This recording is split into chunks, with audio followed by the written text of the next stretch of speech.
It has been my great privilege to enjoy the friendship and working relationships with the leadership of the Los Angeles Islamic Center, Doctors Maher and Hassan Hattout, Doctors Omar and Zizi Alfi, Salam and Dr. Laila Al-Mariati have instructed and inspired me by their commitment to community and to the principles of faith and justice.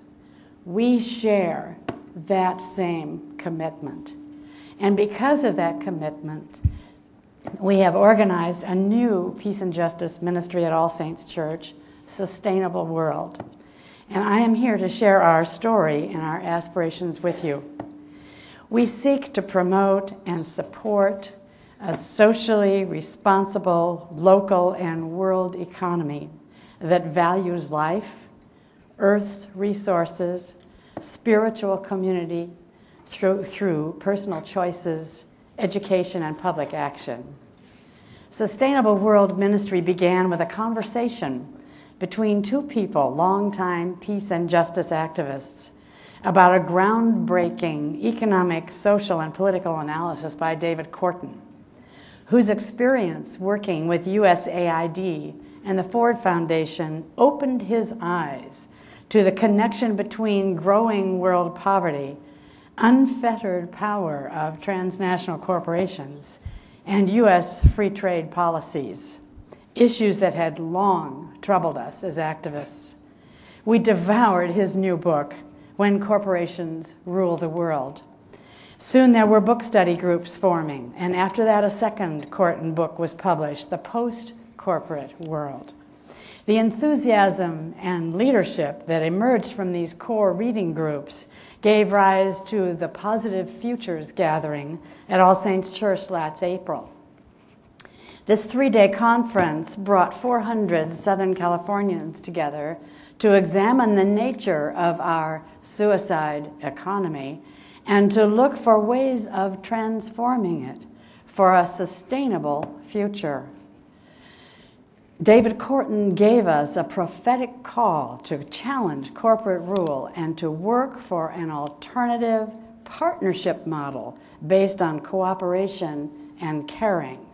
On that day, we joined the growing international protest and reform movement, the World Social Forum, who gathered just this last January, 100,000 strong in Porto Alegre, Brazil.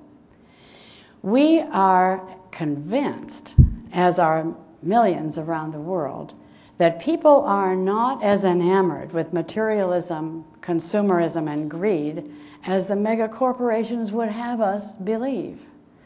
People of faith especially are saying, this world isn't working, but what can we do about it?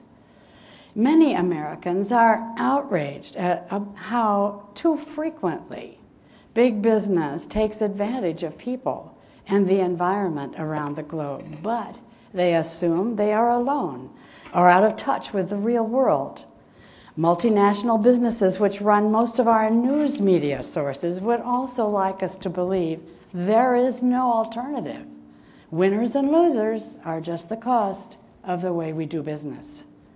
That is why we turn to the sources of our faith, in order to resist the temptation to acquiesce to this dominant theme that there is no other alternative. We believe the human family, and indeed all of creation, are at an historic crossroad of life or death, that we must transform our way of being and develop the capacity to be a more benign presence in this world. There are a zillion other alternatives to our current behavior. Another world is most definitely possible. The current crisis that we are experiencing at this very moment is certainly a wake-up call to the truth that we are the ones we've been waiting for. We have too long waited in vain for the arrival of an heroic leader equal to the challenge of the current human predicament. But leadership must come from the bottom, from each and every one of us. Any of you who have ever put your hand to the tiller of any kind of a boat know the primary rule of sailing.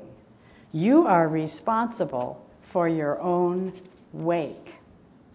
As privileged members of the world's most powerful economy, we must take seriously our responsibility within the global economic system to make careful decisions as to what we buy and consider how our purchases affect people in other countries. Now, this is a hard sell in upscale, middle-class America. The topic of economics is exceedingly difficult to talk about in most first-world churches, more taboo than politics or sex. Yet no aspect of our individual and corporate lives is more determinative of our welfare, and few subjects are more frequently addressed in our scriptures. The standard of economic and social justice is woven into the warp and welt of the Bible. It is foolish and superficial, says Wendell Berry, the farmer, philosopher, and writer, to think that we could correct what is wrong merely by tinkering with the institutional machinery. The changes that are required are fundamental changes in the way we are living. So when we sustainables reflected together about what we wanted to accomplish and what our goals might be, we started with ourselves. And I'll share our goals with you. First, to examine our own ways of living, the choices we make, primarily the things we buy and how we invest, and their effect on the rest of the world, on labor justice and the environment.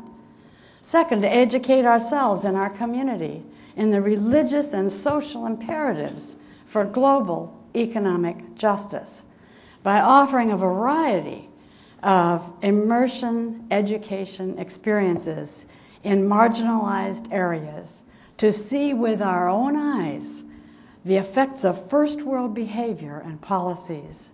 For example, over 30 of our colleagues have visited maquiladoras along the border of Mexico and Arizona, talking with the workers, with migrant families, with Border Patrol, with nonprofit groups who advocate for the migrants.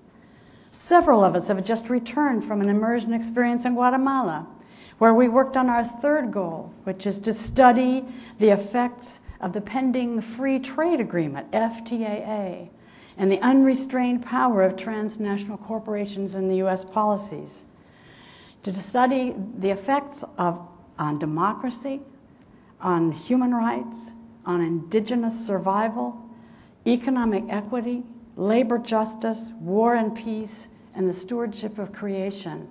And it was all right there in living color in Guatemala, and I dare say throughout Central America.